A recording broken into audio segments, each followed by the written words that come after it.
Give your name and anything you have to say, sir. Yeah, my name is Mike Bender, and I'm Courtney's father. Courtney is the second oldest of 7 children. She has an older brother and 5 younger sisters. She's a mother of 2 and currently an aunt to 9, but soon to be 11 nieces and nephews. Courtney has been a leader and a helper, a caregiver throughout her life. In many ways, Courtney has been the glue and the heartbeat of our family. Courtney looked out for and cared for her younger sisters during some of the hardest and more trying times for our family, and all of them look up to her. Courtney has always tirelessly given of herself to her family, to her friends, to her profession. People who know Courtney know this about her. She will do anything to help someone. Her siblings will attest to this, her friends will attest to this, her co-workers will attest to this, and many former students will also attest to this. I don't know if Courtney still has the note that she showed me one time from a parent from one of her students, thanking her for the role that she played in helping her son successfully complete high school. If I recall correctly, he was the first member of his family to complete high school. This young student was shy and introverted. Courtney brought him out of his shell by suggesting that perhaps he could bring his pet snake to school, but only if he taught each student in the class to handle the snake in a way that would make the other students comfortable. That moment brought this student's self-worth, and he immediately became more accepted by his fellow students. He succeeded because of Courtney's caring and insight. Courtney is a helper and a caregiver. That's just who she is. I understand that you've received some letters from various people who Courtney has known during her life. I believe these letters have been from friends and co-workers. People who know Courtney love Courtney, and she is loved because of the love she has shown to others. That is simply who Courtney is. I thank God that I am not defined or judged by my worst moments in life, and I'm guessing that everyone else here can say the same thing. I know who Courtney is. She's a good person. I also know that her lapse of judgment is not who she is. She will not be defined by the worst moment of her life. Her life has been turned upside down by what she did. I can attest to the work that she is putting in to understand why it happened, and she is making decisions and choices to try to piece her life back together. Courtney has a long journey in front of her. She understands that. And the family and friends that Courtney has always supported will be there to support her on this journey. Thank you for your consideration. Very much, sir. Appreciate it. Okay. Ms. Alford?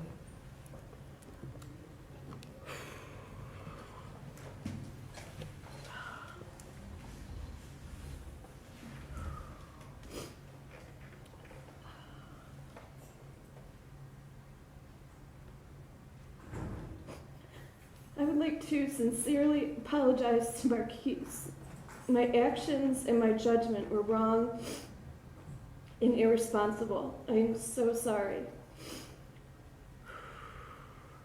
There isn't a day that isn't consumed with thinking about my wrongdoing and how it affected you. I'm so sorry. To my husband, I am so sorry for all of this that I've put you through.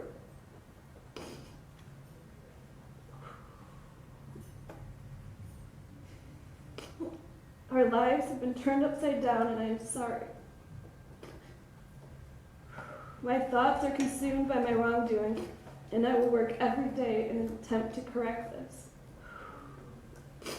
I'd also like to apologize to my family.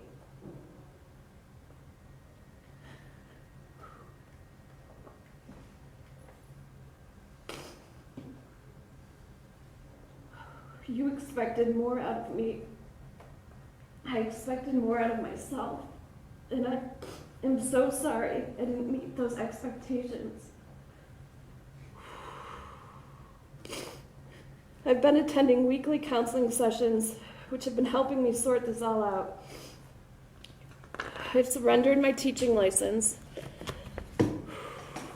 To all who have been negatively affected by my actions, I am truly sorry, and believe me when I say this will never happen again. Thank you.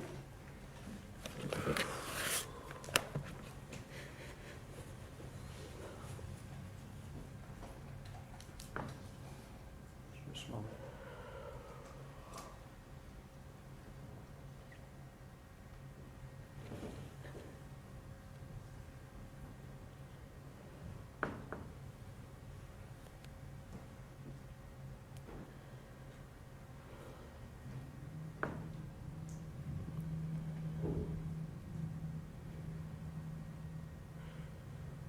Before we go further, I do have to I'm required to notify you of the sex offender registration provisions. I'm sure Mr. McDonald has already gone over those with you, but I'm required to do so on the record.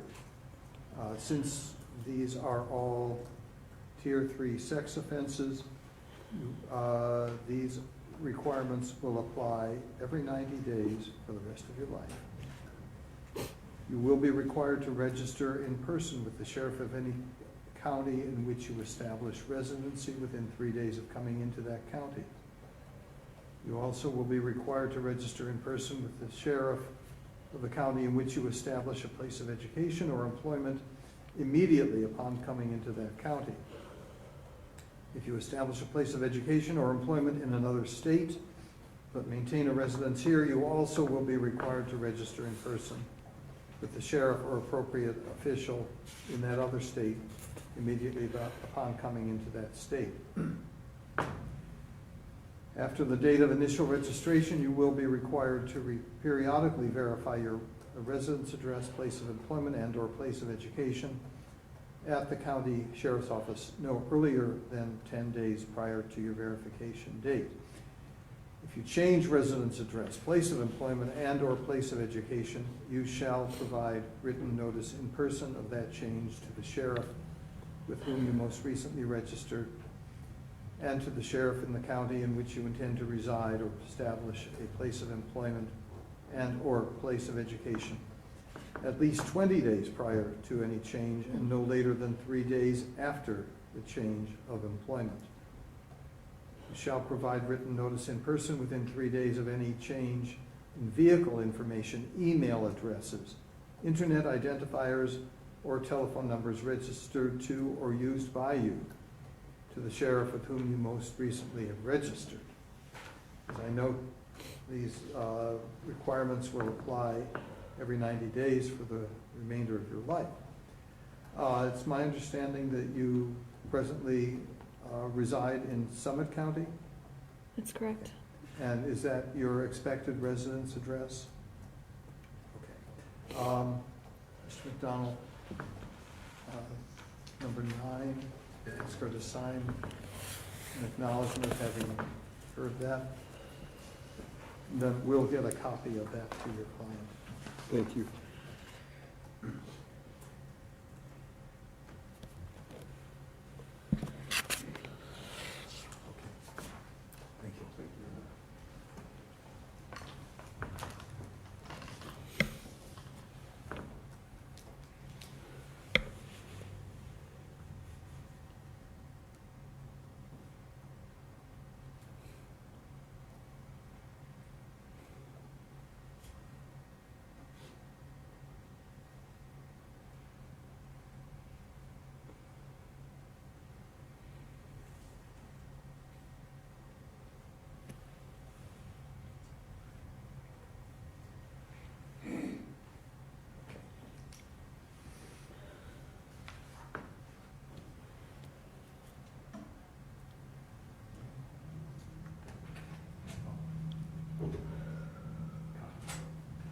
Just one copy.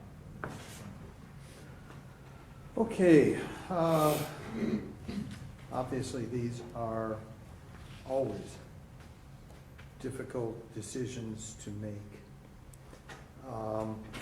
particularly, and I've had several occasions to handle similar issues, where a person with little or no prior record has committed an act or a series of acts that are disturbing.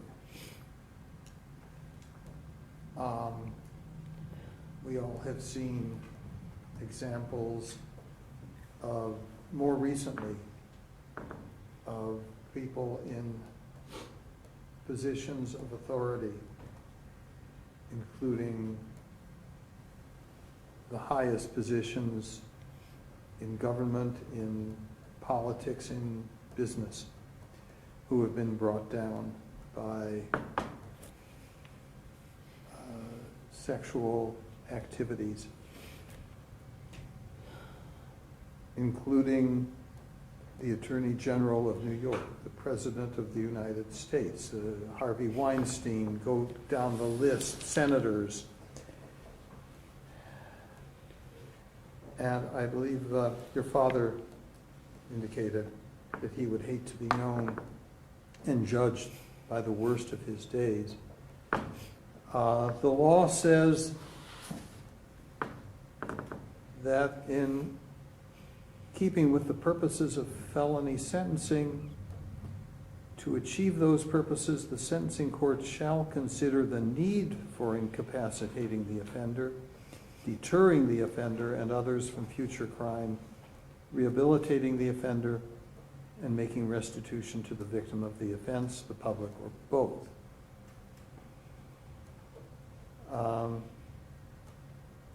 The sentence imposed for a felony shall be reasonably calculated to achieve the two overriding purposes of felony sentencing, commensurate with and not demeaning to the seriousness of the offender's conduct and its impact upon the victim, and consistent with sentences imposed for similar crimes committed by similar offenders.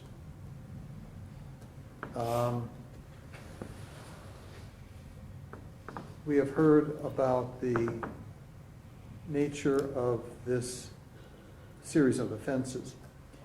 I have not heard comments or claims that these have caused any serious or permanent injury to the victim. I suspect that incidents like these, which used to be laughed off, do have an impact on the victim,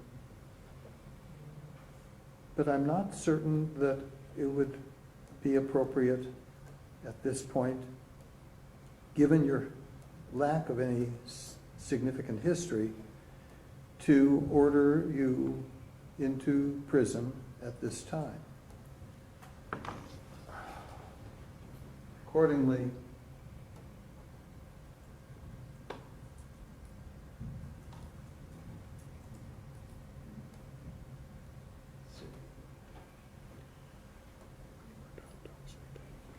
this will take me a moment.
Okay.